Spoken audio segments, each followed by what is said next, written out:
আমরা দেখেছি পদযাত্রা শেষে এনসিপির যে গাড়ি বহর এবং নেতা কর্মীদের উপর হবিগঞ্জের স্থানীয় এমপি জিকে গাউসের সন্ত্রাসী বাহিনীরা ছাত্রলীগের পদধারী ছাত্রদলের পদধারীরা নৃশংসভাবে হামলা করেছে।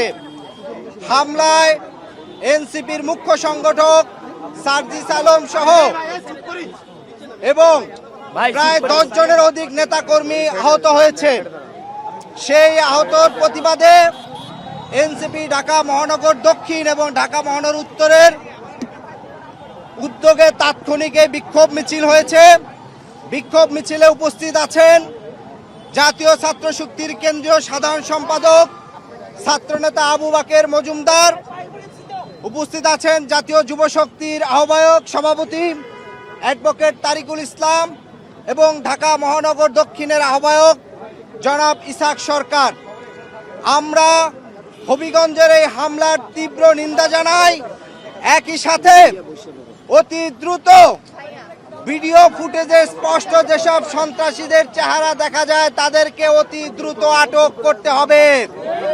আমরা দেখেছি তারেক রহমান স্কুলের শিক্ষার্থীদের নিয়ে বিভিন্ন প্রোগ্রাম করেন, শিক্ষার্থীদের সাথে হ্যান্ডশেক করে তিনি শিশু বান্ধব একজন প্রধানমন্ত্রীর ইমেজ তৈরি করছেন। একই সময় তার পালিত সন্ত্রাসী ছাত্র দলের সন্ত্রাসীরা হবিগঞ্জে নেতা কর্মীদেরকে রড পাইপ দিয়ে পিটিয়ে তাদেরকে আহত করছে নৃশংসভাবে। সে একই সাথে আমরা বলতে চাই হবিগঞ্জে হামলার প্রতিবাদে আগামীকালকে সারা বাংলাদেশের প্রত্যেকটি জেলা মহানগরে এনসিপির জেলা মহানগরের উদ্যোগে বিক্ষোভ মিছিল অনুষ্ঠিত হবে এবং আজকের এই প্রোগ্রামে আরো বক্তব্য রাখবেন ছাত্র শক্তির সাধারণ সম্পাদক আবু বাকের মজুমদার, যুব শক্তির সভাপতি তারিকুল ইসলাম এবং ইসাক সরকার ঢাকা মহানগর দক্ষিণের সভাপতি। আমি নেতা কর্মীদেরকে শান্তিপূর্ণভাবে অবস্থান করার জন্য অনুরোধ করছি।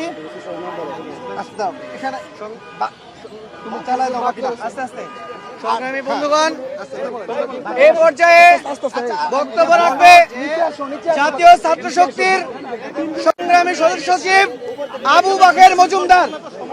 আবু বাকের মজুমদার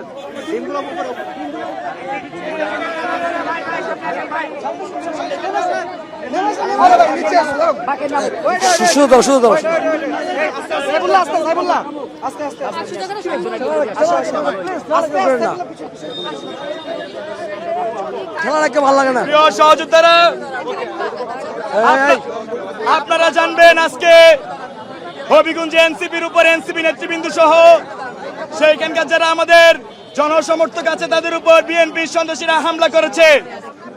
আমরা দেখতে পাচ্ছি তারেক রহমানের যে সরকার, সেই সরকার 5 মাসের মাথায় এসে রাজনৈতিক সমাবেশে হামলা চালাচ্ছে।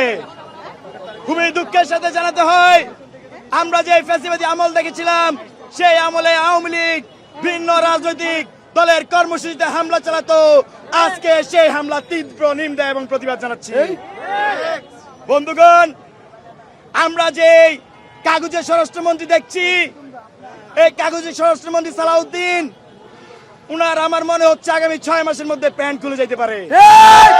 বাংলাদেশের আইন শৃঙ্খলার যে অবস্থা, বাংলাদেশে বিএনপি তার সন্ত্রাসী বাহিনী দিয়ে যেভাবে জনগণ এবং ভিন্ন মতের উপর হামলা চালাচ্ছে, বাংলাদেশের জনগণ এই সালাউদ্দিন সাহেবের প্যান্ট খুলে ফেলবে। উনি যে সুটেড বুটেড হয়ে সংসদে ঘুরেন আর বড় বড় বক্তৃতাবাজি করেন, উনাকে বলবো আপনার বক্তৃতাবাজি এইসব সুট বুট ছেড়ে জনগণের কাতারে গিয়ে জনগণের খবর নিন। আপনাদের বিএনপি, আপনাদের ছাত্রদল, আপনাদের যুবদল কিভাবে বাংলাদেশের মানুষের উপর সন্ত্রাসী কায়দায় হামলা চালাচ্ছে। প্রিয় বন্ধুগণ, বিএনপি হচ্ছে বর্তমান সময়ের কাগজে আওয়ামী লীগ। যেই বিএনপির এখনো সাংগঠনিক মেরুদণ্ড শক্তিশালী হয়নি, সেই বিএনপি দেখছি যে সারা দেশে হামলা চালাচ্ছে। আমরা ক্যাম্পাসগুলোতে ইতিমধ্যে দেখেছি ছাত্রদল ঢাকা বিশ্ববিদ্যালয়ের ডাকসুর নেতাদের উপর হামলা করেছে, সাংবাদিক সমিতির উপর হামলা করেছে। আজকেও হবিগঞ্জের সাংবাদিকদের উপর হামলা করেছে। বন্ধুগণ, এই ধরনের পরিস্থিতি এই বাংলাদেশে জুলাই পরবর্তী ছাত্র জনতা চায় না, এবং আমরা ছাত্র শক্তির পক্ষ থেকে স্পষ্ট বার্তা দিতে চাই, ক্যাম্পাসগুলোতে এবং ছাত্রদের উপর যদি ছাত্রদল সন্ত্রাসী নৈরাজ্য সৃষ্টি করে তাহলে ছাত্র শক্তি একা এটাকে প্রতিহত করতে যথেষ্ট। আপনারা ভালো থাকবেন। ইনকিলাব জিন্দাবাদ। সংগ্রামী বন্ধুগণ, এ পর্যায়ে বক্তব্য বিএনপি ক্ষমতায় আসার পর খুব অল্প সময়ের মধ্যেই তার স্বরূপে ফিরে আসবে। আমরা এখন দেখতে পাচ্ছি ক্ষমতায় আসার 6 মাসও হয় নাই, বিএনপি তার সন্ত্রাসী রূপ উন্মোচন করেছে।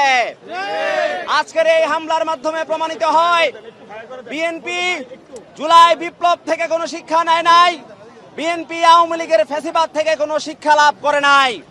বিএনপি আওয়ামী লীগের 17 বছরের ফ্যাসিবাদ থেকে বিএনপি শিক্ষা নিয়েছে কিভাবে এই বাংলাদেশের মধ্যে গণতন্ত্রের মোড়কে আরেকটা ফ্যাসিবাদ কায়েম করতে হয়।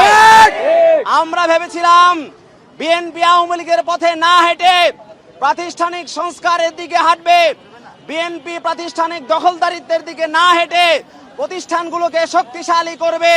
কিন্তু আমরা গত 6 মাসে বিএনপির যে রূপ দেখেছি, সেই রূপের মাধ্যমে জনগণের কাছে তা স্পষ্ট হয়ে গিয়েছে এই বাংলাদেশের মধ্যে গণতান্ত্রিক পদ্ধতিতে কোনদিনই বিএনপির পক্ষে ক্ষমতায় আসা সম্ভব নয়।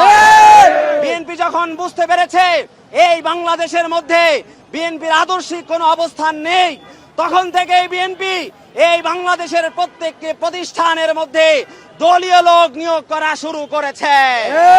আমরা আজকের এই যে হামলা হয়েছে, হবিগঞ্জের যে হামলা হয়েছে, এই হামলার মধ্য দিয়ে আপনারা জানেন যে এই হামলায় কারা আক্রান্ত হয়েছে। এই হামলায় আক্রান্ত হয়েছে জুলাই বিপ্লবের মহানায়ক সার্জিস আলম, এনসিপির মুখ্য সমন্বয়ক নাসিরউদ্দিন পাটোয়ারি, যাদের হাত ধরে এই বাংলাদেশ 17 বছরের ফ্যাসিবাদ করার মাধ্যমে বিএনপি এটা প্রমাণ করতে চায় এই বাংলাদেশে বিএনপি জুলাইয়ের কোন কণ্ঠস্বর রাখতে চায় না। এই বাংলাদেশের মধ্যে বিএনপি জুলাইয়ের কণ্ঠস্বরকে ভয় পায়।